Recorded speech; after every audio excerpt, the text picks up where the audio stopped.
Hello, everyone. Welcome to Word Funk. I am Leon Thomas. I am joined by Austin Yorsky, who is late, and Johnny Maloney, who is on time. You can call now the Fibrinator.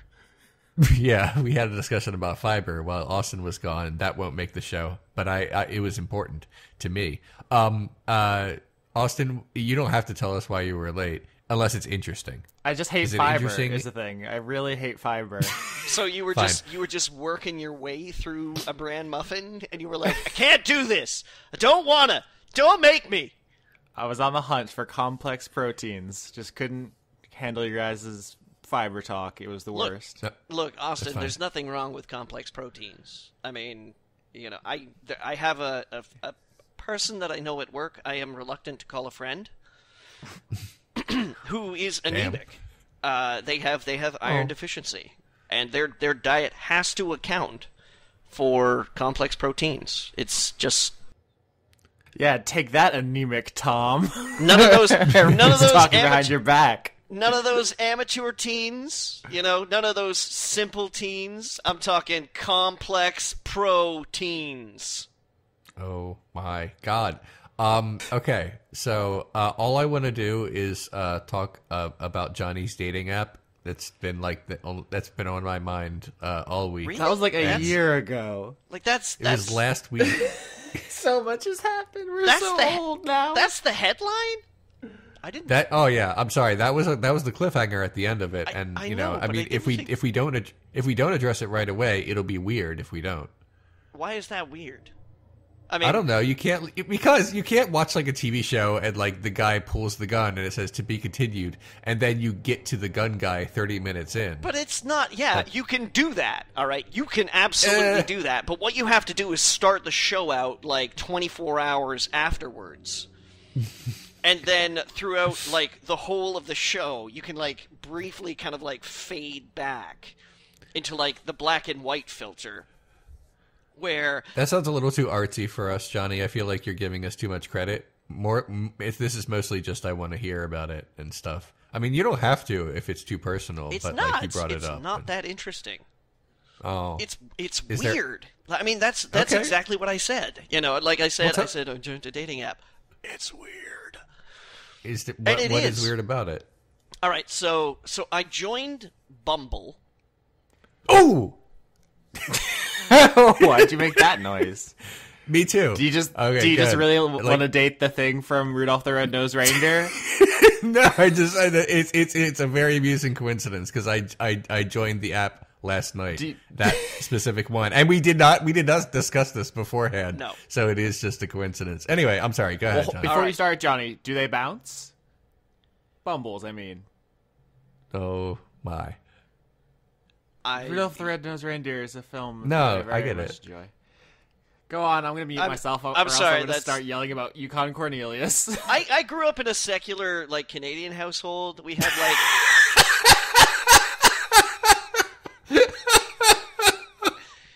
It's not like a deeply religious film. No, I nothing. You know, I don't.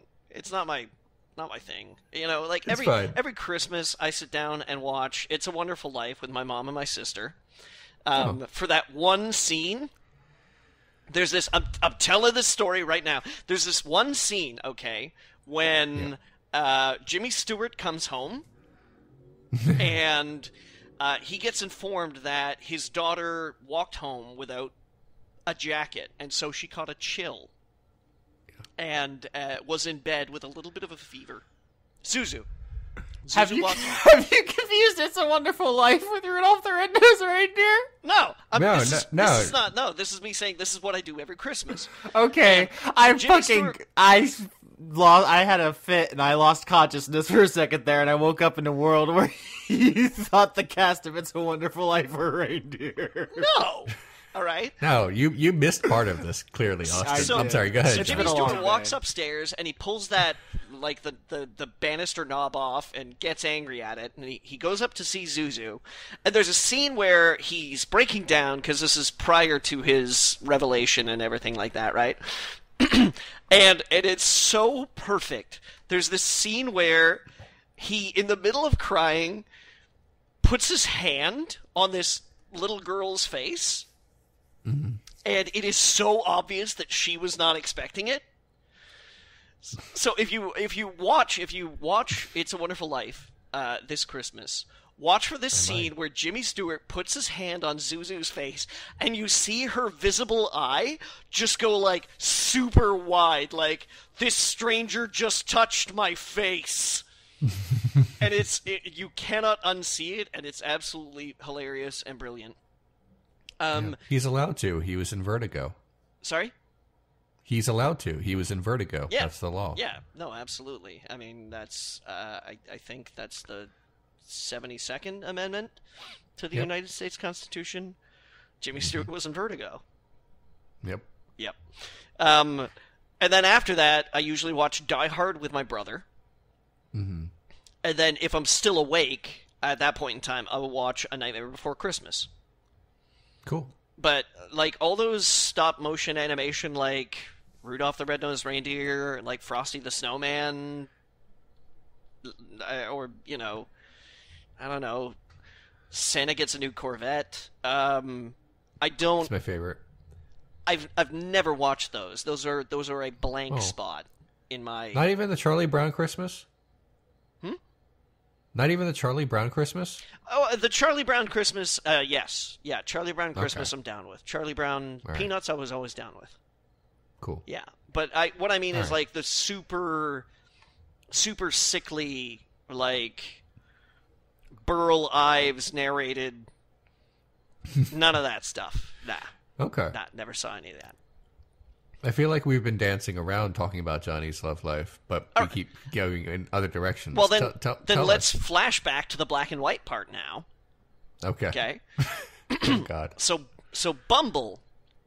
Yeah. Bumble is this app reminiscent of Tinder, which is probably the most popular one, in that it revolves around swipe culture. You get a picture of somebody and you swipe right if you like them, you swipe left if you don't.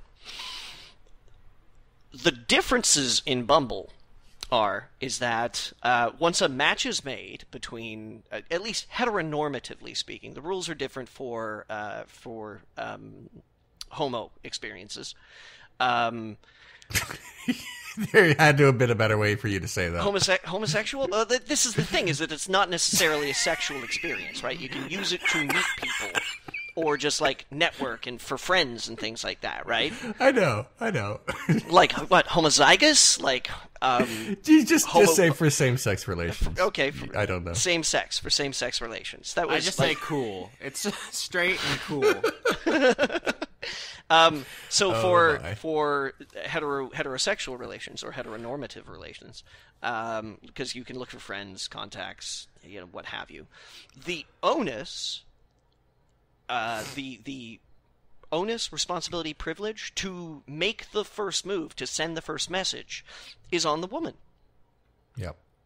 So you swipe a picture, you're like, hey, this person looks like they might be a lot of fun to spend time with, or they're cute, or, wow, I meet all of their requirements for a relationship, because that seems to be a big thing on it, people being like, these are the criteria that you have to meet in order for me to want to spend time with you.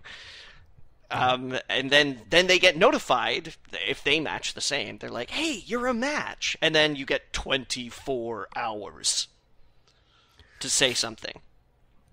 And I know why they do this. They do this to try and spur contact, to compel someone to say something like, whoa, you've only got 24 hours, man. If you don't say something, they're gonna disappear into the ether of humanity and you'll never see them again. So yeah, I mean, I'm in line with this whole ladies are the first person to say something, because people join these things for like a shit ton of different reasons. And if you approve a match, you might have done it accidentally, you might have done it for God knows whatever reason. Maybe like your friend got a hold of your phone and was like, I'm gonna match you, you know, like it and then suddenly you've got this guy on your account who's like, oh hey, what's up? You know, there are so many reasons why taking the next step is important to do responsibly. Maybe you just swiped right because you thought he was cute. Maybe you just swiped right because you're trying to cast a wide net.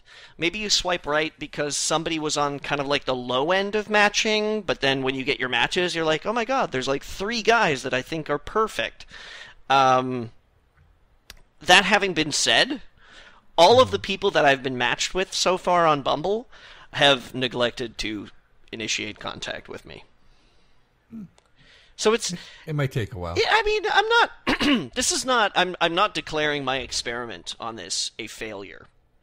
Yeah. Because I have not gone into applying myself to this experience with a strict roadmap in place, where I'm like, yes, Bumble, this is how I will meet the mother of my children. I'm on it because all I really want is to meet somebody cool, somebody that I am excited to spend time with, somebody that I want to call and talk to. And it's an interesting experiment for me because almost everybody that I've ever gotten involved with in my entire life has assumed certain things about my personality that they were surprised to discover later. And I'm not talking about the gnarly stuff, like my battle with depression or the death of my father or anything like that. I am talking about my nerdy pursuits. Because I do not present, oftentimes, as being someone who's interested in the nerdier side of pop culture.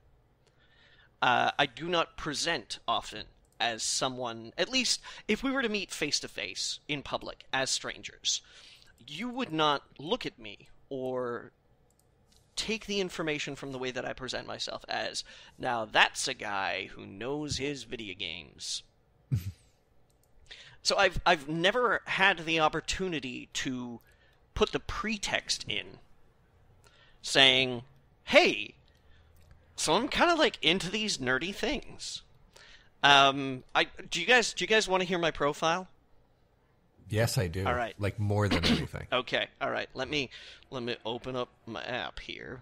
I got a new phone, so it's all like, woo, super fast, you. All right. So here's my profile. Yep. Aging counterculture nerd. Sorry. I use that. I like it so far. I'm sorry. No, Go ahead. I use that phrase because it's like I do not share mainstream values. You know, like I don't want to say I'm a punk rocker, but I come out of like the ashes of 90s like industrial goth punk rock culture where I will straight up fucking tell you to go take your sweater vest and shove it somewhere unsavory. But I'm also a nerd. So, yeah, there we go. Aging counterculture nerd. Loves music, movies, board games, TV, video games, cooking, books, and a whole lot of other things. My music library is, and then there's an HTML location where you can check out what kind of music I'm into. Oh. And then it says, progressive politics, non-religious / spiritual, too weird to live, and too rare to die. Nice. That's like... It's so much better than mine. I wrote non-religious spiritual because I really wanted to avoid the combination of having video games and the word atheist in there because that paints a certain demographic, right? So I'm okay with non-religious / spiritual. Progressive politics as well is I'm kind of trying to cast a wide net where it's like, yeah, I'm interested in social reform, feminism, like maybe a little bit of liberal left-leaning politics. And then that last one is just a Hunter S. Thompson quote. Sorry if this comes across as like constructive criticism that's unwanted, but it doesn't say anything about your body being a lethal weapon. No, I thought I would... I feel like the picture will say that. Look, I don't want to... Look... I just think legally... Sorry. Naked gym selfies... Austin, naked gym selfies are the worst thing that you can possibly do. So I don't want to write a naked gym selfie. I don't want to be like, oh yeah, by the way, I can like totally kill someone just with my hands. Because, martial arts for like 20 years or something. Because this is the thing, is that other people are like, I really like being adventurous. I'm like, what the fuck does that mean? Does that mean, like, sometimes when you're at Kentucky Fried Chicken, you order the spicy stuff? Right. Or does that mean like sexually? Or does that mean at like 3 o'clock in the morning, you're going to call me up and be like, let's go to Vegas right now. It'll be an adventure. Like, it doesn't, like, there's so many fucking, like, shitty-ass words that people put in their profiles that are just, like, they don't mean anything. It's just that they've been conditioned to think that it's like, ooh, in order to attract people or, like, to make it seem like I am a viable option or something like that, I need to use the word adventurous. Or my fucking favorite is, sometimes I'm an extrovert, sometimes I'm an introvert. And it's like, no, you're just normal. Yeah. Sometimes you want to go out, and other times you just want to stay in pajamas and fucking eat ice cream. And yeah, that's fine. Like, you don't have to explain that. I want to, like, this is, like I said, an opportunity for me. I want to be able to express what I'm interested in. I'm into music. I want to go see shows. I like movies. I like good TV. I want to cook. Let's play board games. Let's talk about The Witcher 3 till 5 o'clock in the fucking morning. I've never had that in a relationship. I've never had that pretext where I've shared interests with people. I've never dated a gamer. Really? Well, I mean, like, gamer, hey. But okay. I've never dated anybody who's interested in video games. I've never dated anybody who has said the word to me, or said the phrase to me, yeah, I love that band. Oh. It just, I don't know what I'm doing wrong. I'm not doing anything wrong. There's no right or wrong in this situation, but I love the opportunity to be able to say, hey, this is what I'm about. And I'm not, like, super lonely right now. I'm still kind of feeling things out. I've got my own things going on. I'm trying to get myself back into myself. I'm trying to reassemble. I'm trying to hammer back together this shell. I'm trying to heal and become something new from it. And so, like, the goal here is not to jump into a relationship as quick as possible, but to find someone that I think could complement my life, that I could complement their life, common interests and a common love of activities and stuff like that. So yeah, my profile says, hey, I'm into these things. Check out my music library. I'm left-leaning. And I quote Hunter S. Thompson, which if you recognize, then you recognize, and that's like a signal from across the room, like, hey. Mine doesn't have any fun quotes. It's just, it more or less, like, explains what I'm about, like the kind of books that I read and the kind of movies that I watch and what I do in my spare time and what I do for a living. One of my pictures is of books. Nice. I'm serious. I've got a picture of Gormenghast, The Big Sleep, Hitchhiker's Guide to the Galaxy, God is Disappointed in You, and The End of the World by Don Hertzfeldt in one of my profile pictures, because I was like, ha ha! That's how you develop the profile. You went all out. That's probably a good idea. How do I put this?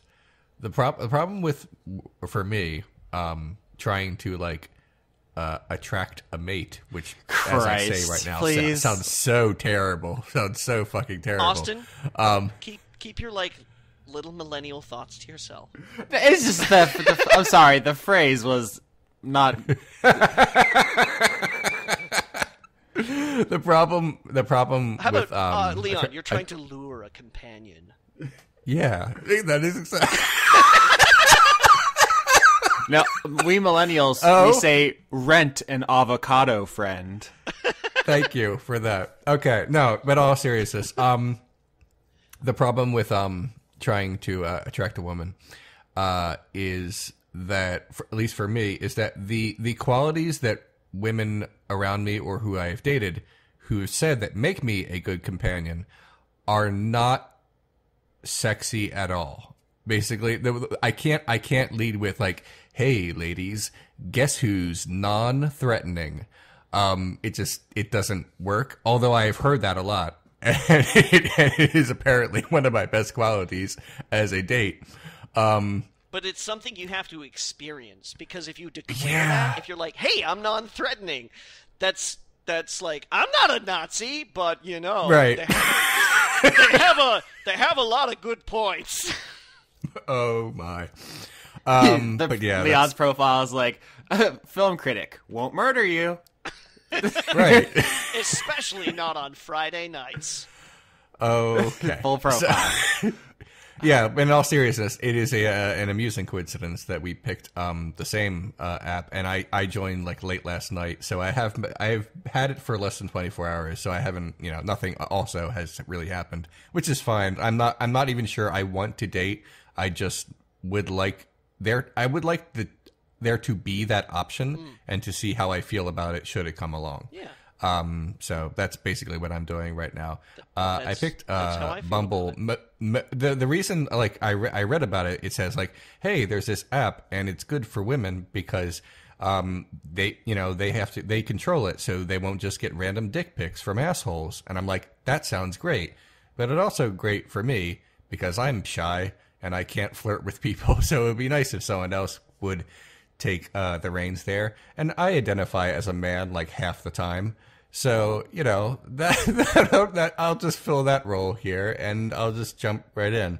Like I said, so far there has been nothing, which is fine. But I'm glad that I'm trying it anyway. Me too. Yeah. Making the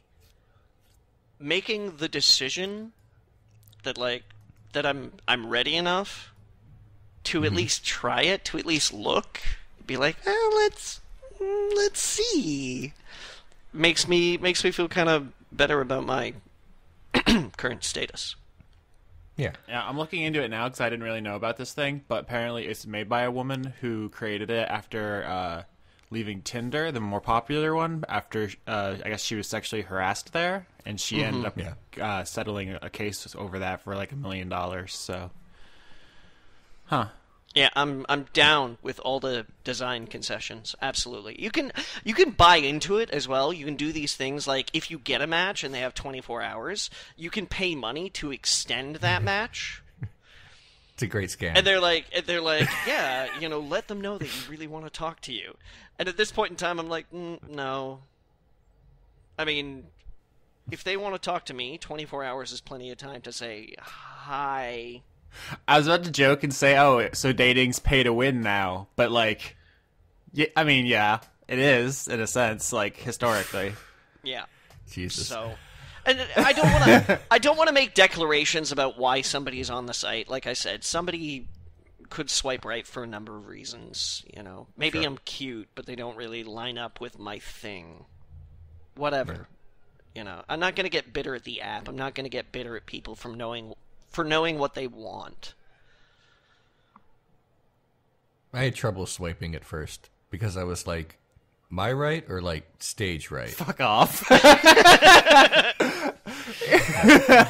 Okay, I'm done now. Johnny got all real. I wish I could add more to this, but like 0 things have happened, and like it's whatever. There's literally all I can think about is making a profile for Hermie from Rudolph the Red-Nosed Reindeer, and the entire bio is just I want to be a dentist. Yeah, I tried OkCupid ages ago, but it asked me so many questions. Instead of just making me have this little profile. Like the first thing you do when you set up OkCupid is that it asks your sexual orientation and your gender, and there's lots of options, but that just made me stare at a wall for a really long time, and I was like, and I hated myself a lot. So then I basically just tried to register and then got rid of it like really quickly. This one is less intrusive, and I appreciate that. My concern was, I asked this of the people who follow me on Twitter a while ago. I asked this question where I was like, hey, dating people, where do you date? It has been nearly a decade since I have considered the possibility that I might need to meet someone for the purposes of romance, to lay a blanket term on it. Yeah. And nobody was really able to tell me. So it just became this search for, well, where are the most people?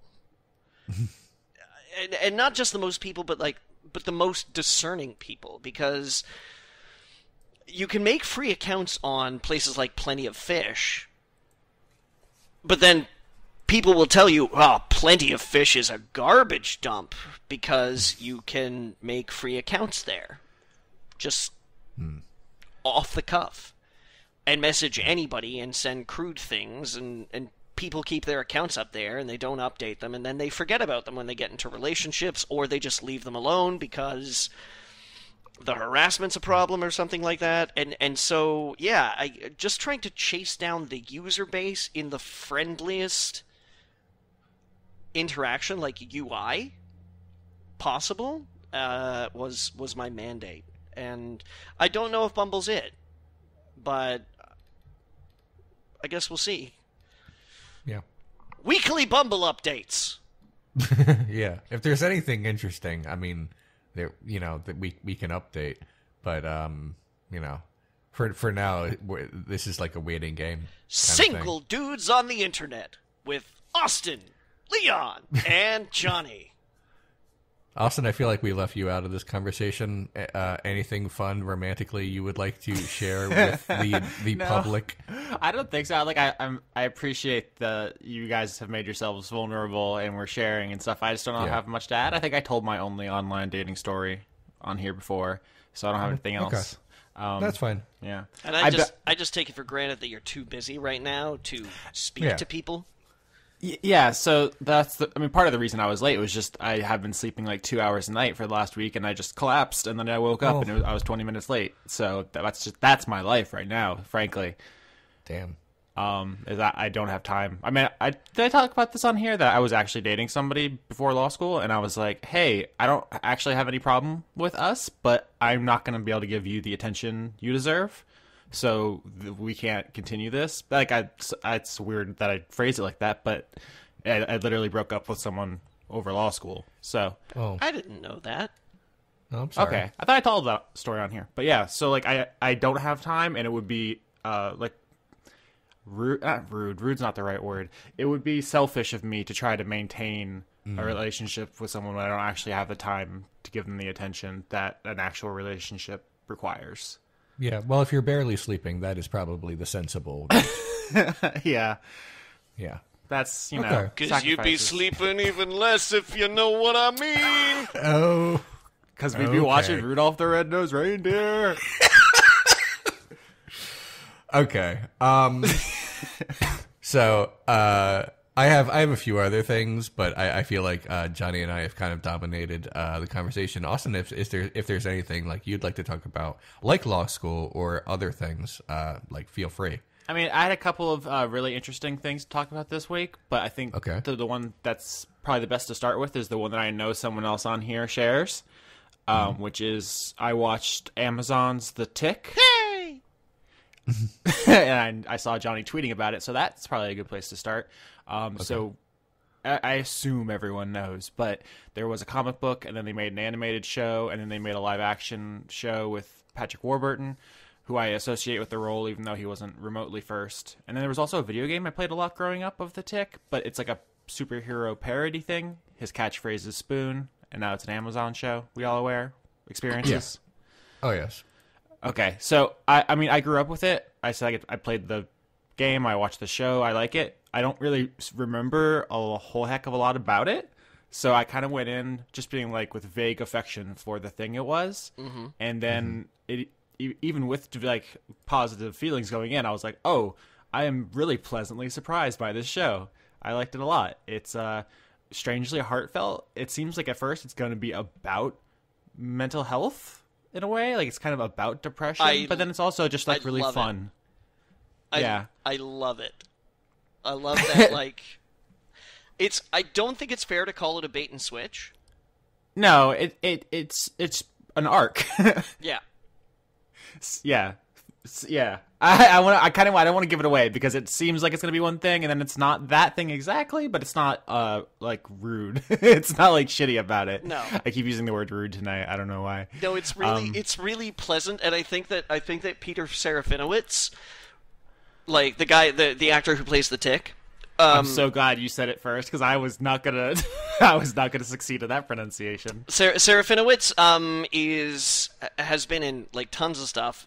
He was in Shaun of the Dead. Yeah, he's Pete the roommate. As Pete the roommate, the manager whom they find dead in the shower. Mm-hmm. He's been in.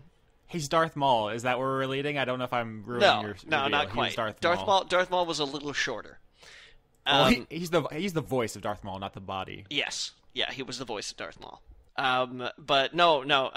I was going to lead into how he's Sassy Trump. Is he? I'm not aware of this. He is. All right. That Sassy Trump is a YouTube thing where basically Peter Serafinowicz takes news footage of Trump speaking, and then dubs a voice over.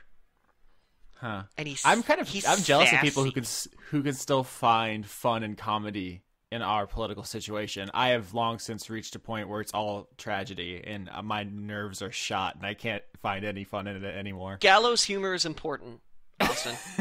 Gallows humor is important. We may all be slouching inevitably towards the apocalypse, but you gotta laugh sometimes. I'm envious of people who can still find that there. I've run that well dry, but good on everybody else. In any case, Petey Serafinowicz does a marvelous job as the Tick. I feel like a lot of that cynicism and it's funny because the original Tick, like the comic book and the show, it played off a lot of superhero tropes at the time. About this whole, super magnanimous, like, fight for justice kind of thing. And it starts, the new TV show starts playing off of, I feel, superhero culture of these days. Which is, like, super gritty and realistic and deals with real issues. And then, like, this dude in a blue suit shows up. And just, like, throws the table up, but not, like, in an angry way. Just in a way that's like, why, goddamn, we need a bigger table! When I first saw his performance, part of me was worried that he was just doing a Patrick Warburton impression. But there's something about it, and it's kind of hard to articulate, where he comes across just so genuine in it, where he just like, I just really like him. I know it's like a guy in a blue suit pretending to be an idiot superhero, but like I want to be friends with him. I like him a lot. And it's just put a big smile on my face. I really like the show. I really do. It's everything that I possibly could have hoped for, at the very least, if not more. Yeah, and it doesn't go too hard on the parody stuff. I was a little worried going in that it'd just be like, hey, this guy's kind of like Superman, huh? How boring. And this guy's kind of like, fucking Deadpool or whatever. And that's not who I guess it was Punisher that they were playing off of, because he like killed all the bad guys, but he still was kind of like an anti-hero. It's like, that's messed up, isn't it? But like, it's there, but it's not the focus. And it's fine. It's fine if you don't get the references or anything. And how good is Jackie Earle Haley? How good? He's so good. Like, you know what's I'm not going to ruin the line itself, but the series that's up on Amazon right now, it's like 6 episodes. It's not a particularly long season. It ends on a line that it got me so good, and I was like laughing to myself, like, wow, I can't believe no one's ever done that before. That's so clever. And I thought about it, and I was like, wait, Johnny did that in Dice Funk. That's how an episode of our show ended. Like, that's the funniest thing I've ever seen. Oh wait, Johnny did it first. I saw that and I shook my little hands. I was like, So that's a big compliment from me to you and to the show as well. Just a pleasant experience all around. yeah, you should check it out, Leon. I think you would like it. I saw the pilot like ages ago when they were just doing the pilot, and like the best pilots would get picked up. But I haven't seen like the series proper yet. But I'm going to. The series is like it gets better. I saw the pilot and I liked it. I was like, okay, that's an interesting start. Like, but the show really embraces what it is. I like blanket recommendation. I think people should watch Amazon's The Tick. It's short. It's too short. It's only like 6 episodes, but they use their time perfectly. All right. Well, I'm into it, and I have a little time, so I can do that. I mean, if it's only 6 episodes, especially. Cool. I'm looking up footage of the game now because I grew up with the Genesis, The Tick, and I don't actually know if it was good. I played a lot of it, but that's because back in the day you owned 2 games and you played them, and it was like Sonic and The Tick. So I'm watching it now, and it looks like a pretty like beat 'em up, side scrolling. You know, everyone says Ninja Turtles is the best one of that from that era, but it looks like something that like holds up to at least what that genre is. The genre is not great, frankly. There were a few of them. You know, there was The Tick. There was a Spider-Man one, Maximum Carnage. There was Captain America and the Avengers. What was the Death of Superman one as well? I think. Like it was a thing at the time, but I think what distinguished The Tick was that it was supposed to be a parody. It was supposed to be a satire, but it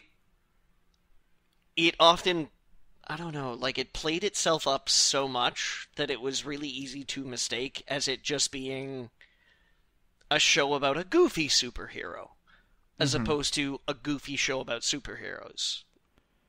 And I don't know why I think of Patrick Warburton so strongly with it, because I don't know if I've even seen like a full episode of the actual live action one, right? I saw the cartoon, but it was an underrated take as far as I was concerned. It was kind of ahead of its time, but then at the same time, I don't think audiences were capable of taking in. Because, well, remember, it got canceled in like 2 months. Yeah, but remember that this was prior to just about any major entry in superhero films, with the Superman films maybe being the exception. They weren't ready for like a couch-dwelling, super enthusiastic, nigh invulnerable superhero whose enthusiasm for the job was only outmeasured by his bulk. Yeah, I wonder if just culturally we're at a place right now where earnestness is in such short supply. It's just like good for good's sake. I wonder if this would have hit us, or at least me, in the same way like a couple of years ago. I doubt it. I honestly do. I think that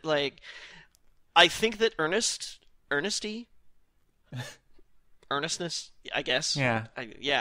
I do. I agree with you. I think it's in short supply, and I think that the people willing to express it are underappreciated. Like fucking Ed Skrein this week.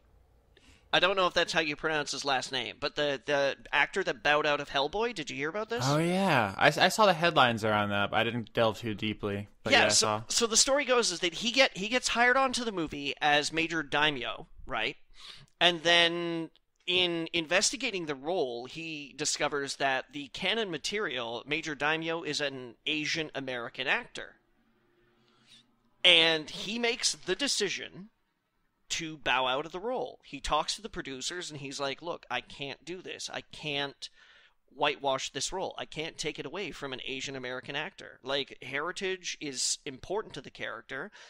His presence as an ethnicity, even a mixed ethnicity, is important for cinema to be able to stand up for. And he wrote this statement on Twitter where he was like, look, in times like these, we need to let voices that aren't heard be heard. So I'm not taking the job. And that was like, I'd never heard of this dude before.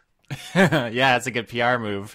Not to be cynical in our time of earnestness, but This is the thing: is that he can do it cynically. You can donate to charity cynically. You can be like, I'm going to pretend to be a good person by giving money. You're still giving money. You are doing a good thing. Yeah. It's not going to be cynical as if it goes to an Asian actor and then that person pays their rent and feeds their family with that check. That'll be earnest. Absolutely. Yeah. Which is, of course, the thing I try to bring back into these diversity conversations is it's not just about the fictional character, but about the people who are materially affected under, the current, regimes of Hollywood and casting. Yes. I had the opportunity this weekend to see the James Baldwin documentary. I guess it's not documentary, but... Yeah, I've seen that. Biopic. Yeah. There you go. Oh, it just hits me right here. Trying to meet you halfway, Leon. Thank you. Called, and I'm only saying this word because it's in the title. Okay. Called I Am Not Your Negro. Yeah. And there's this part in the movie where it's footage of an interview where he talks about America not having a race problem, but having an empathy problem. And I'm not going to give my hot take on that, about whether or not I think it's right or wrong, or how right or how wrong I think that is. But I think it's true regardless that, an empathy problem. It's weird that we bring up The Tick and then James Baldwin, because there's a part in The Tick where he yells, "Go tell it on the mountain," when he hits someone, which is, of course, Baldwin's famous novel. I don't actually have anything more to add to that. It just occurred to me that's a weird coincidence. Okay. There's also no transition to the next thing, so I'm just gonna say it, and that is Netflix adapted Death Note. Oh, did you watch it? I did. What did you think? I went through a personal journey. Now you've seen the anime, right? Correct. Yeah, I've seen the original anime. I haven't seen. There's been a bunch of adaptations previously, Japanese. Like live action stuff, and of course it's adapted from a manga, so there's a lot of adaptation when you're talking about Death Note. But I went through more of an arc than anyone in the Netflix film Death Note while watching it, because right off the bat I'm like, oh, this is bad. It's very bad in a number of ways. Immediately, the song choices are wrong, the casting seems wrong, the wardrobe seems wrong. Just like the film opens up with a football practice, and the cheerleaders are on the same field, and one of them's smoking, and then it starts raining, and the football players run away, and it's like, first of all, you can't just smoke in front of faculty. They see you. It's set in 2017. Second of all, football players have to practice in the rain. I don't care if it's Seattle. They don't run away from rain, goofuses. Like everything just like right off the bat was immediately hyper wrong about it. And then as it went on, I was like, oh, it's camp. It's wrong and bad and weird and exaggerated on purpose because all the actors are screaming and they're playing Chicago over people dying, and it's Willem Dafoe just ate all the scenery in his poor tummy. It's by the end of it, I was like, it's not Death Note, it's a slapstick comedy wearing Death Note's skin, which is interesting. It's not the choice I would have made, but I think if you go in knowing that they're not trying to adapt it, that might change it. For me, it was fun to discover. But for those who don't know, I assume everyone does, but Death Note's a story about a boy who finds a notebook that lets him write people's names in it, and if he does, they die. And in the manga, in the anime, he is the bad guy. The Light is the bad guy, the character who gets the book. And it seems like it's a horror. To me, it was like presented as such, but when you actually get into the material, it's a police procedural about them trying to catch him and the game of cat and mouse that ensues and all the twists and turns and stuff. The Netflix film is like almost like a Final Destination, where it's all about like the cool, weird, gory deaths and like the heightened sense of like angst and atmosphere that the Final Destination films bring. And actually, I like those films, but it's just the Netflix thing is a different genre. It has different aims. The characters are different. Light is absolutely supposed to be the hero. He's sympathetic. He's bullied. He has a sad backstory. Everyone's mean to him. No one understands. He just wants to make the world a better place, and people keep betraying him. How could this happen to me? It's so not the same thing. It's like, oh, they brought it to America, and then they gave him a weird, goofy haircut to make him more relatable to American teens or something. But no, they've changed it entirely. They've gotten rid of a ton of main characters. They've changed all the personality traits. Like his big rival, L, is one really interestingly cast with an African American man instead of the Japanese person. There's something to be said about what they've done with that character. I think the actor tried very hard, but he's not the same person. Like, he totally loses control in a way that L never would have done in the manga. And also the love interest in the Netflix film has a personality, which is not that's not canon. Women in Death Note do not have personalities. They barely exist, and when they do, they die immediately, or they spend every moment fawning over Light because it's a self-insert power fantasy for teens who wish they had the power and could feel powerful and kill people and get women to be obsessed with them. But in the film, the character who is Misa in the original, and they changed her name to Mia in the Netflix thing, she has like actual development, and she's never obsessed with Light. She's obsessed with the book, and she like makes choices. She has like agency and stuff. It's crazy. It's so wild being familiar with the source material. And of course, Willem Dafoe, which he appears like 5 times and is super weird. He's also the villain in the Netflix version. In the original, he's not. He just shows up to explain the rules of the book and then just kind of chills. He's just kind of like a comic relief background mood piece. He's not really a fully formed character. But in the Netflix thing, he's evil. He's bad, and he's being mean to poor Light. It's I don't even know, guys. All right, Austin. Mm-hmm. If you were hypothetically speaking to someone who maybe had only watched like half an episode of the anime of Death Note, not me. I'm asking for a friend, of course. Fair. Because I'm way more legit than that. Would you suggest that maybe they watch the Netflix movie first?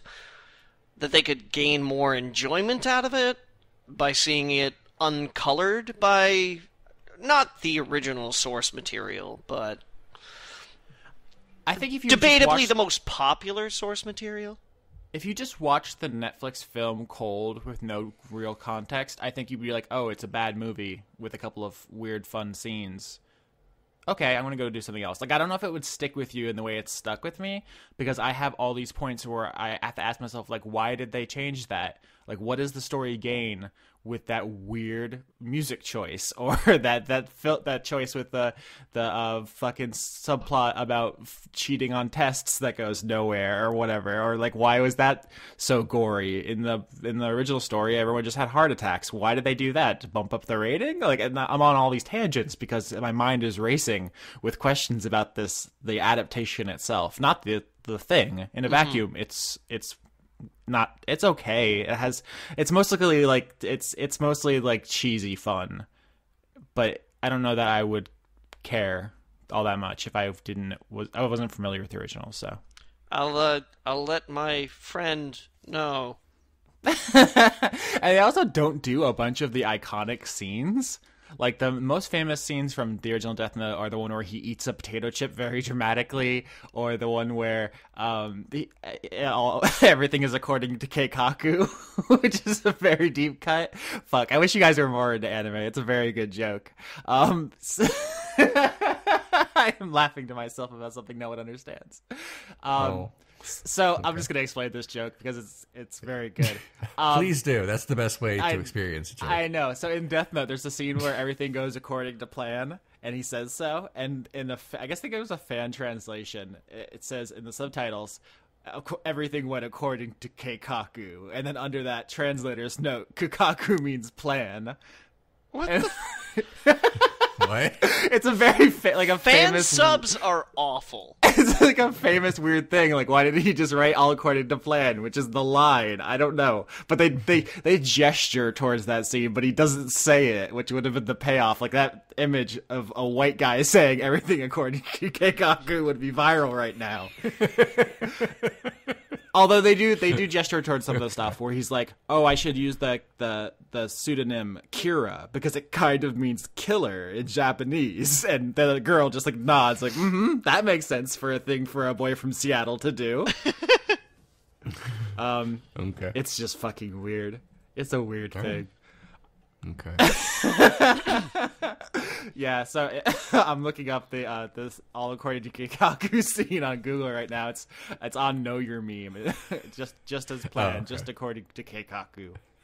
And so he has a very menacing face.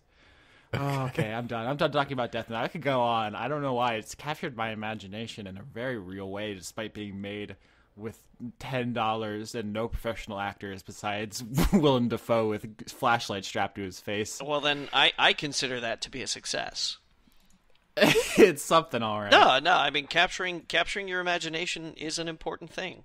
It's possibly the most crucial thing in filmmaking.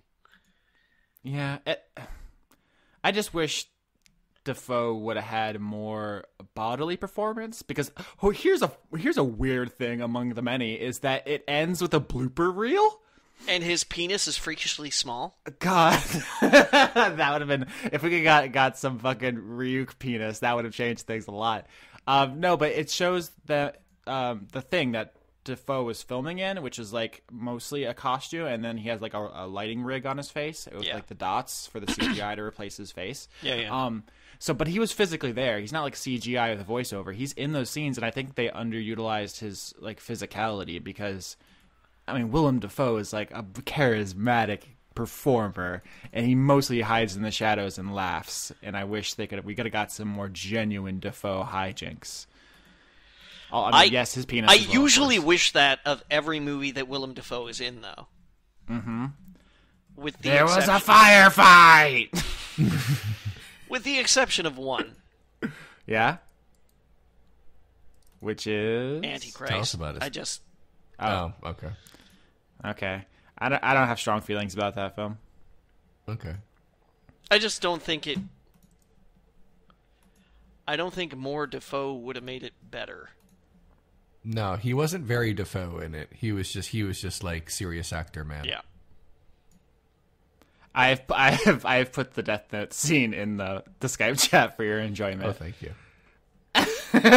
All right, someone else can talk now. Like, why? All right.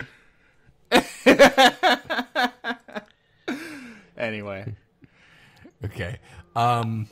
We can get into questions shortly. I just want to say right now that an old lady yelled at me yesterday, and I'm still thinking about it. I just don't like that it happened. I don't know if this is a funny story or not. It's just a story. It's an anecdote. So I went to get food, and I got out of my car, and I walked across the street to get the food, and I walked back to my car. And as I got to my car, there was an old lady across the street, like yelling in my direction. And my first impression of this was like, oh, there's someone near me she's yelling at. Because I have never done anything to this woman or spoken to this woman. There is no reason for her to be doing this to me. So I looked around, and I was like, the person is me. She's yelling at me. Maybe I should listen to what she's saying. And I listened, and it was, you talking that shit? You talking that shit? And I was like, what? I did not. And I called back to her, not in like in a menacing way, but I was saying, I just said, what's wrong? What's wrong? What happened? And she kept like repeating and cussing at me. She didn't ask you if you had read Sutter Kane, did she? Oh, that would have been the best one. That would have been the best way this could have ended. But unfortunately, she just kept going. And then I looked a little to I started to look around, like, am I being punked? So I just kind of looked around, like, is anyone else experiencing this moment with me? And I saw a man, like, a couple, like, stores away from her.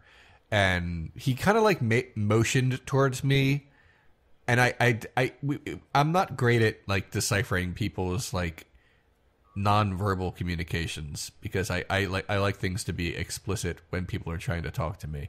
But I got the impression that he was sort of like waving it off, like, do not pay attention to this woman. She says this to everyone. So I got into my car and I'm like, well, that was an experience. I guess that's over with. And then she ran up to my car, to the passenger window, and just like peered in, staring at me. And I was afraid I was going to be cursed. Like, it was going to be very bad. On a scale of 1 to 10, right. How evil were her eyes? I tried not to look directly into them. I'll just say that, and I feel like that should answer it. That's pretty evil. I mean, look at the bright side. If you get cursed, there's a good chance it's going to be thinner from Stephen King's Thinner, and then you don't have to worry about dieting anymore. That's true. You can eat all the carbs you want. Austin, fiber is everybody's problem. Look, and basically she started like saying, I couldn't understand what she was saying to me through the window, and there was zero chance I was going to roll it down. Was she muttering or still like being loud? I don't know. It was just there were words, but I don't know how they formed. And I didn't want to yell at her, so I just kind of like moved my hand a little, like I just said, "Go away, go away," and she wouldn't leave me alone. So, and I can't just peel out of my parking spot because I might bump into her. So I turned the car on, hoping she would get the point. She did not. So she kept like peering into my car, and I'm not going to say I was scared, but I was disturbed by what was happening. And I just started thinking like, oh, maybe she's just mentally ill. That's a shame. Maybe she's just, she has a problem that has nothing to do with me. This is not even about me. She just has an issue, and I happen to be in her radius while she was going through it. And I felt a little bad, but I still needed her to get away from my car. So I kind of like, I lurched forward ever so slightly while she was on the side of my car, so I couldn't possibly bump into her. And at that point, she got the message and ran off. And that was that. I really want to go to the pastry store where she was standing in front of because it looked really good. But now I'm afraid to because I don't know what will happen. And that is my story. You know what will happen, Leon? What's that? Amazing pastries. or a curse, you know? I mean... Look, if you weren't cursed this time... Hey, it was yesterday. Maybe it takes a while to kick in. Look, I've seen Drag Me to Hell, okay? Me too. So, curses kick in. Like, quick, right? That was a documentary, right? Yeah, totally. Okay. All right, that's my story. I have other things, but I feel like if we don't jump into questions, we're just never going to get there. I also just want to say that I Am Not Your Negro is a great movie. It is, yeah. And people should watch it. Mm-hmm. Cool. I'm going to ask the first question now. Go for it. Jessica Sims wants to know, favorite movie from Studio Ghibli? Ghibli. George Blee. Gibble Gobbles.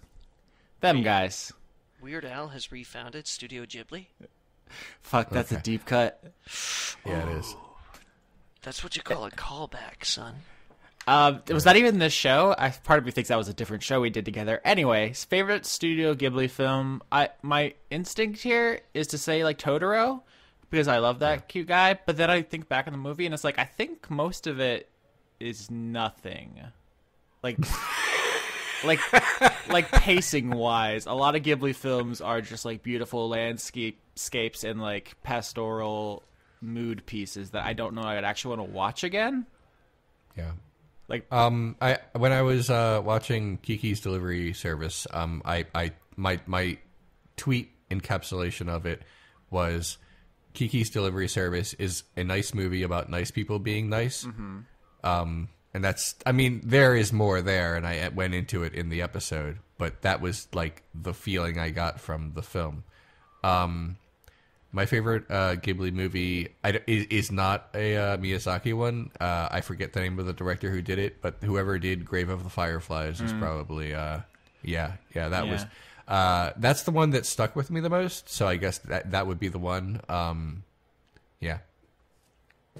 I mean, people compare Disney and Ghibli a lot, but I feel like they're actually pretty dissimilar, like in a lot of ways. It's an easy comparison to make because they make beloved animated films mostly for children, but Disney films are very sharp and direct and well crafted, honed. They have like a format and a style, and they go for it. Where like, what kid sits through like the 3 hours of the tale of Princess Kaguya, or however you pronounce it? I probably bollocks that too.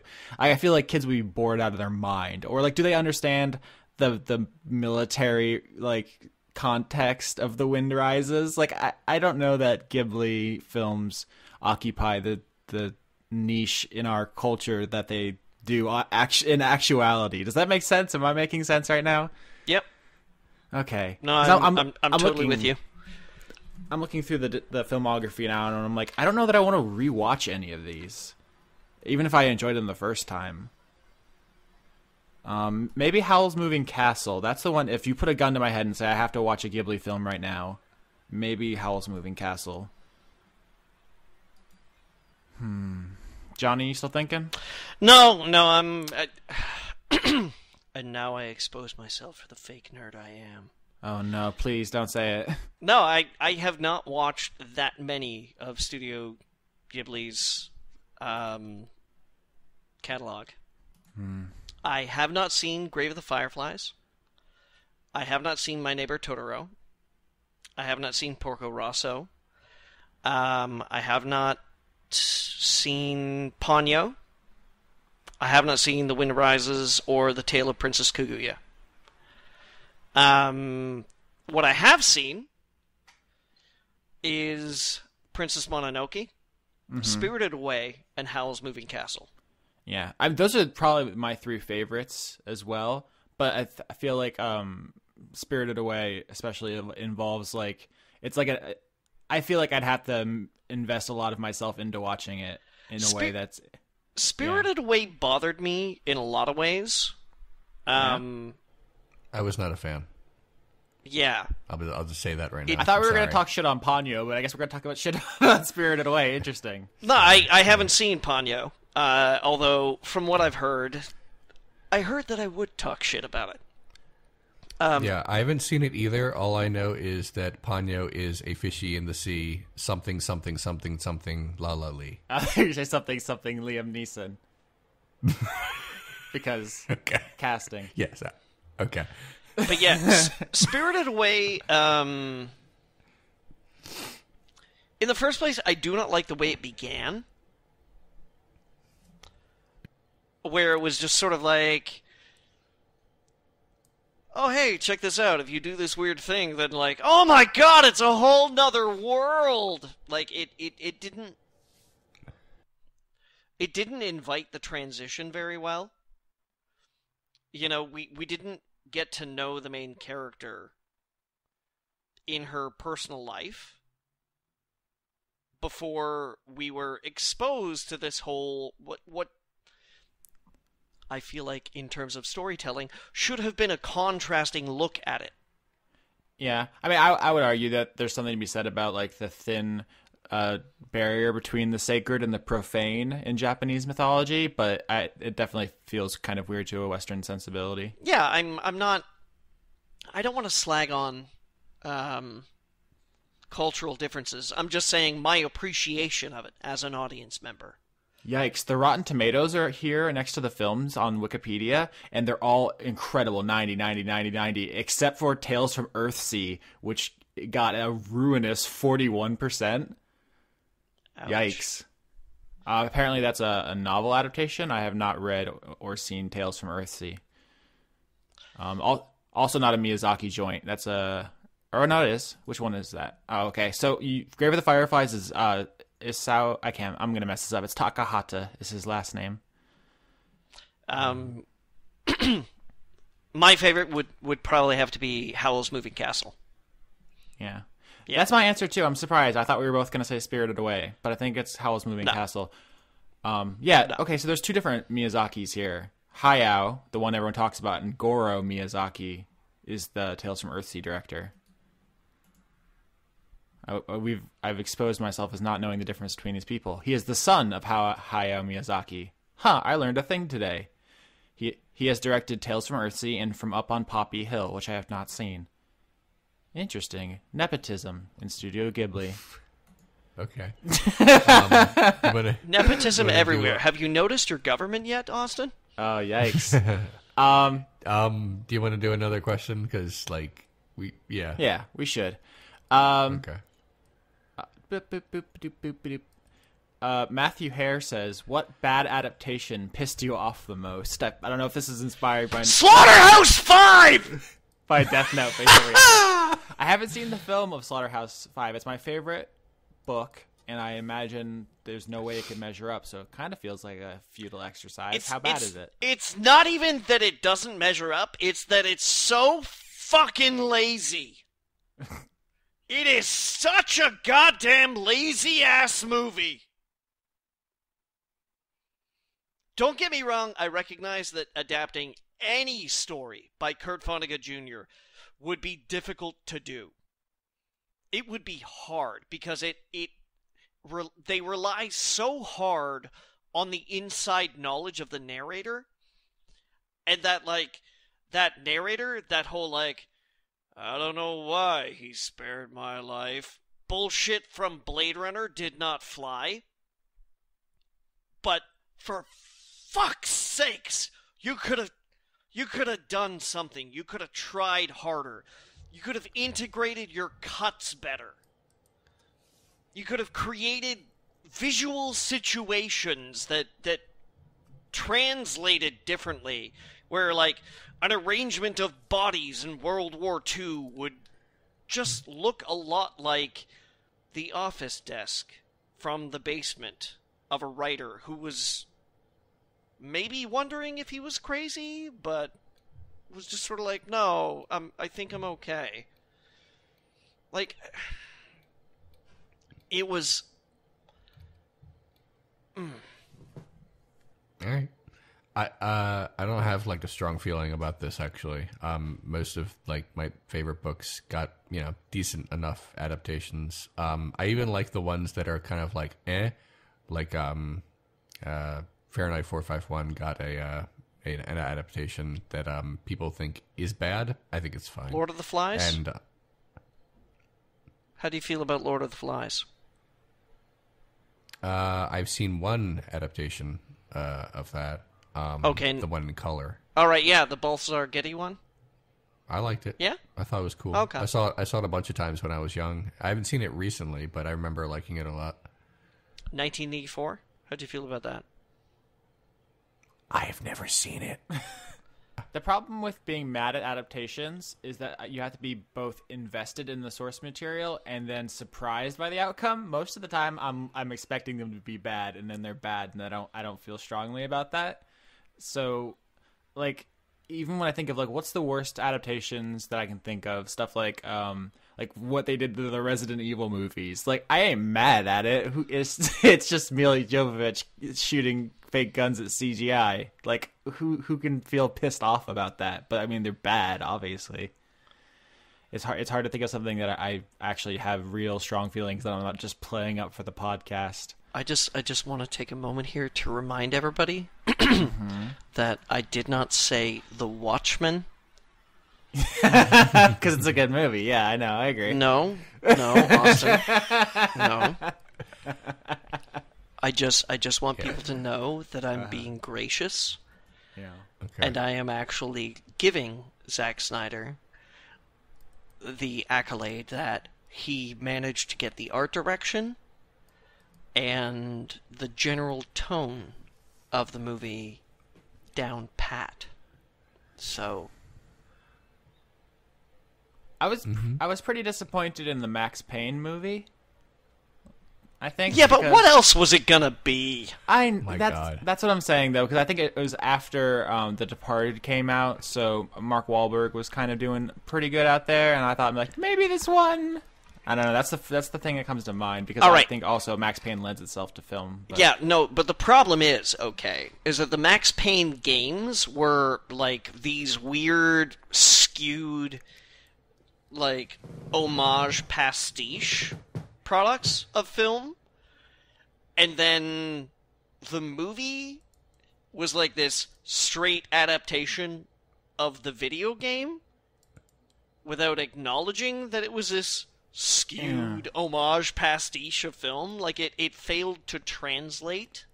It's almost like a recursive adaptation, yeah. Yeah. Yeah, it was No.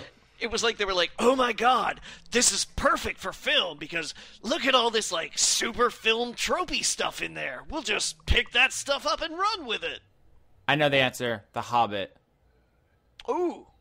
The Peter Jackson Hobbit film sucked All right. butt balls. Yeah, I'm cool with that. What was I have one. I'm not super I was not super enthusiastic about the Hitchhiker's Guide to the Galaxy movie, but I think that's like a common sort of like complaint. You're talking about the recent one with Martin Freeman and yeah. I thought it was nice enough. Yeah, it wasn't like a terrible movie, but like based on like I really loved those books when I was younger, so I guess my expectations were a little high, and it was like, oh, this is fine mostly, you know, All right, so we nailed that question. A couple quick ones. Melissa asks, will you release your Wild Magic table after season 3 ends? Yes, I will. For anyone who's watching, or I guess listening to Dice Funk, I replaced them as they're used, but at the end of the season, I will release the current version, which will have 20 unused, if that's useful to you, because you'll know all the used ones because they happen on the show. But yeah, I'll publish that document. Let's see. Okay, some people just like to tell jokes in the questions. So, okay, we've gotten this one before, and I don't know. I'm just gonna ask it if I can find it. I saw there it is. Silent Wind of Doom asks, have you ever seen anyone you find odious treated unfairly and felt a need to defend them? Like what? Like how do you feel when shitty people get treated unfairly? I guess if I can rephrase. Because I've been thinking about that a lot recently, and I don't know what specifically might have inspired this question, but I'm also just super not in the mood to play devil's advocate. I'll just echo that. Yeah, I'm sorry. Like I get what the person asking this question is saying. I just feel like there has been a little too much tolerance for intolerant. That I know basically. That's exactly the when you said that, like, it's kind of funny though, because I feel like we've had that used against us a lot recently, because people on our quote unquote side, I don't know a better way to say it, are always like, well, let's see it from their perspective. Like, let's hear both sides. Well, you know, everyone has a point. Like, and then it's just like no one ever extends the same courtesy backwards, and we basically are just hurting ourselves.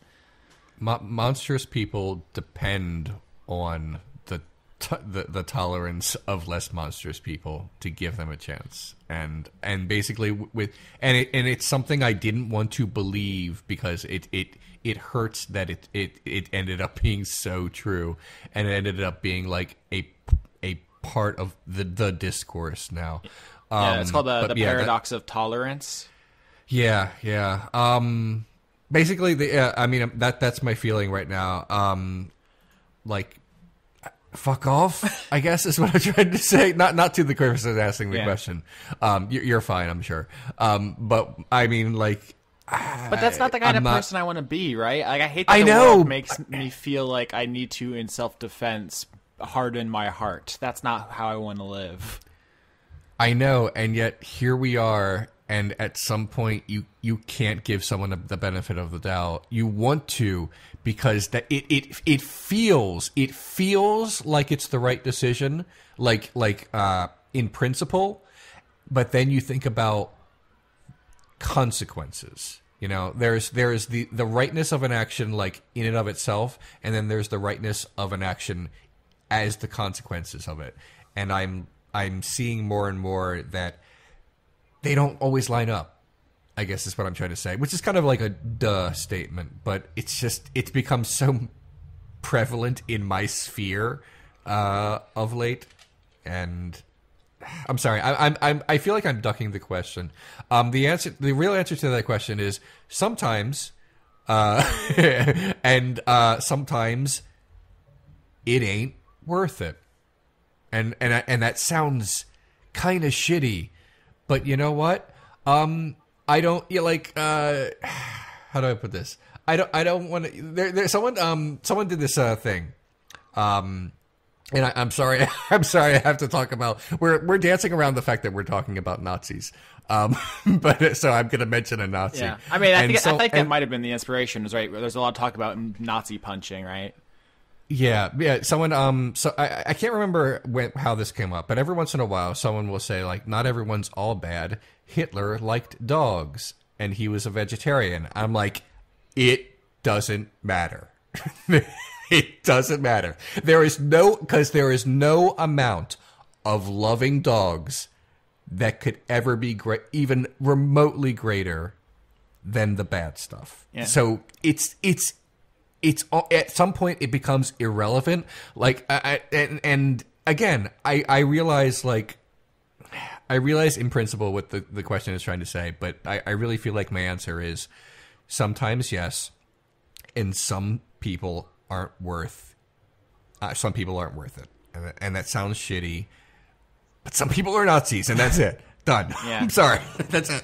I don't have that much more to add. It's just that I don't want to be the person that the current client has turned me into or is turning me into, but I also don't have the energy most days to have as much empathy as I would like. So it's a struggle. Johnny, anything? Yeah. The truth is, yes, absolutely. There are people that have said shitty things that I feel like I have to defend. But the thing is that it's not about people who are sitting across the aisle from me. It's about people who I share philosophical beliefs with, who are maybe intelligent in one regard, that completely fucking fail in others. So, for example, Richard Dawkins, I think, is a brilliant educator. I think he's tremendously intelligent. He's a very gifted writer. But he said some stupid fucking shit. And here's the thing, is that I'm not going to go to Richard Dawkins as an authority on feminism. I'm not going to go to Richard Dawkins as an authority on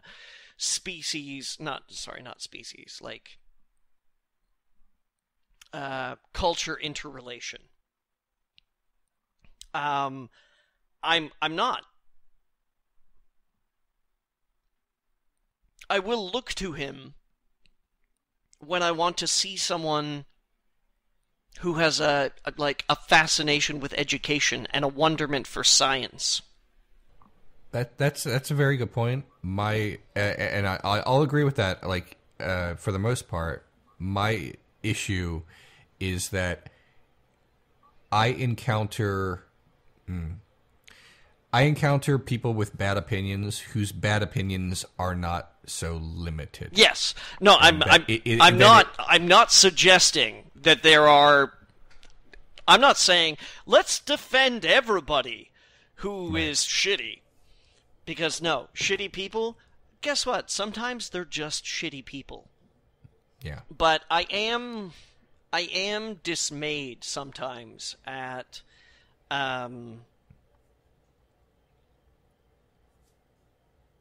left-leaning people who say one thing that maybe they don't know enough about. And maybe they have an audience that's just a little too big to react to properly. Like they need a PR person or something like that. Yeah. I find myself more frustrated with people who agreeing with me in a way that is bad and either factually incorrect or inarticulate than I do with people who disagree with me who are clearly just hateful or sociopathic or, lacking in some kind of warmth of humans. I get that. I do, but part of my mindset right now in the political climate is that I want to make sure that I have as many allies as possible. Mm-hmm. So, if you believe in gay rights, you're a friend. If you believe in anti-discrimination, you're a friend. If you believe in hope, if you believe in love, if you believe in educating, you're a friend. But I know that after that come problems. I have two things real quick to say, and I guess then we can wrap things up. One is that, Austin, what you said, like, I too encounter people who get too intense, I guess, about the thing that I'm trying to say. I mentioned a few weeks ago or a few months ago. I made an episode, and I try to speak with some reverence about religious matters, but also be fairly critical. And someone's reaction to that was "Death to God." And I was like, wait, you took my, I would like to say meaningful criticisms a little too far. So I feel, I feel you on that one. Also, I mean, it's just ambitious, right? Like, anyway, the other thing I want to say, while we were talking, I encountered someone who, let's say their bad ideas spread too far, like to the point that, like, I don't think they might just have a bad idea, but could have a lot of good ideas. And this person left a comment that will never make air, but I'm taking a screen cap of it because I want to use it for my Kubrick stuff. It's under the Eyes Wide Shut comments that no one will ever see, but I'm just going to read. It's an essay. But here's the thing. It's about wacky conspiracy theories and anti-Semitism, all mixed up. I feel like your Kubrick videos are like a psyop honeypot to trap the worst opinions on the internet. But no. The problem with this comment, besides like all of it, is that it's about everything. The first line is, "The truth needs no investigation. Real vampires among us." And that's there. And a couple paragraphs down, it's about the number of the beast, and then it's about the military, and then ritual child offerings, and then I'm scrolling down something about Satan, then something about secret Nazi Bilderberg documents. Then are Jews alien lizards? Then something about They Live, because of course this person took They Live that way. Then it's something about NASA. Then something about superstitions, which is weird. Then more Jew stuff, and then fluoride, and then I don't even know what this is. Something about the Jesuits, which I didn't think was that big of it. Okay. I don't want to even click on this one. It's called Agenda 21, and I'm afraid what it means. Then this person quotes George Carlin, which I feel like is not cool at all. And that's it. I mean, it's like filled with links, which is why it showed up in my so spam. Not cool.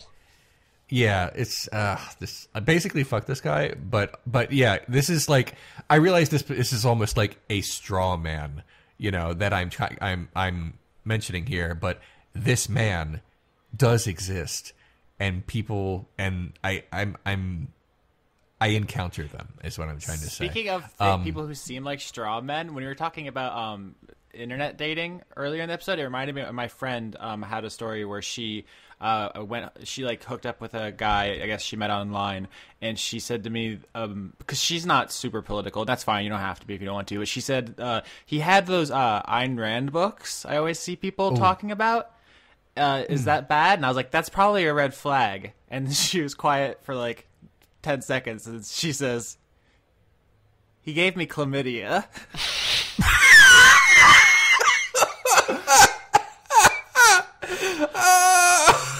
Well, you know what? That's just the marketplace exchanging. Yeah, Austin, that was just the magnificent bestowing to the lower classes. The invisible hand. Yeah, that's it right there. The invisible hand of chlamydia.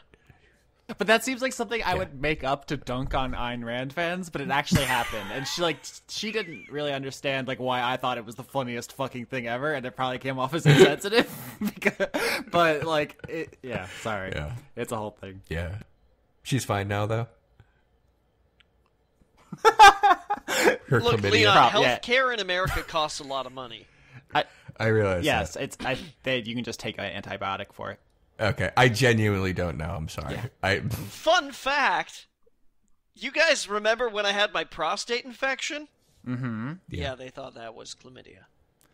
Apparently, it's pretty common and easily treatable. I've never had it, but my understanding is that Florida State University, where I've basically lived next to for the last 8 years. God, it's been forever, 9 almost. Apparently, the joke is that we have our own strain because we nasty. Austin? Oh. Yeah. Austin? I don't know if that's true. Austin? Yeah. Have you ever been tested for chlamydia? I think I would know. There are symptoms. No, I'm asking, have you ever been tested for chlamydia? Oh, God, where is this going? No, not that I remember. Don't fucking risk it. Okay. I mean, I assume it's bad. Look, this is coming from a man who had some very strange things done to his penis in the name of prostatitis. Yeah, I remember the penis stuff. Yeah.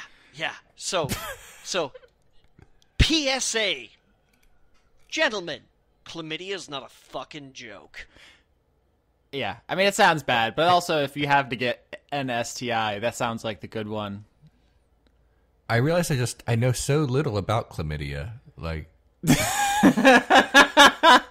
sorry. This has been quite an episode.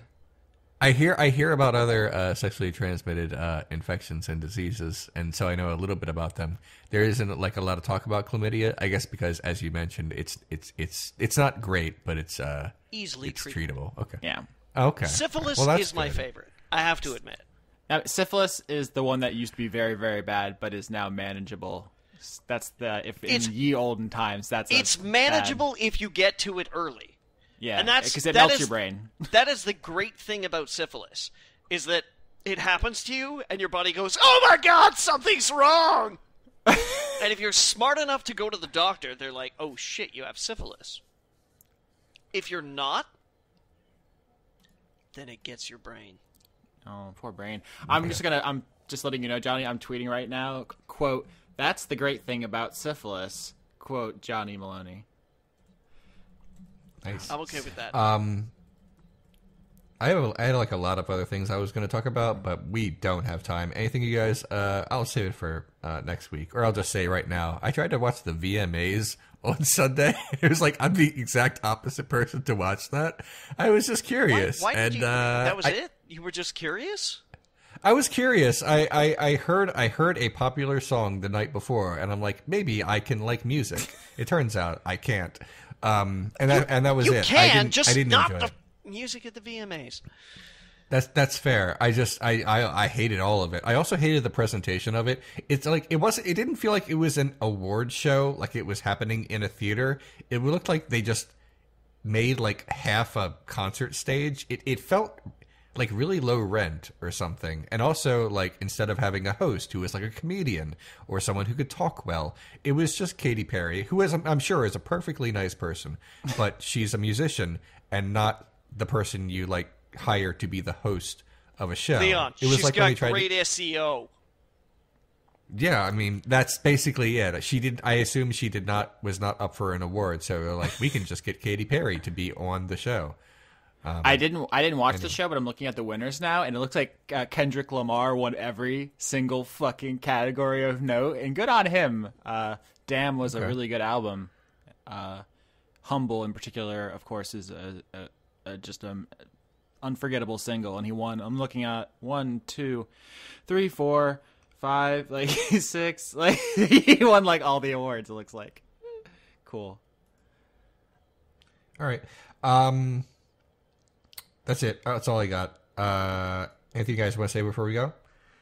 No, here we go. Okay, someone sent in a question, just as Josh Irwin asked thoughts on a particular Magic card they sent in, and I don't obviously want to talk about that, although I do like he has like half a nip showing. It's the new Jace card. Did you guys hear about this? Someone stole an entire sheet of Magic cards from the unreleased next set, and they got caught and they're in jail? There was a heist. Oh. I hope it was worth it. They put blurry pictures online of dinosaur cards. So I don't know if that's, I mean, it depends on your calculus of what's worth it. Yeah. I would not go to jail for Magic the Gathering. That's a strong stance. Me. Yeah.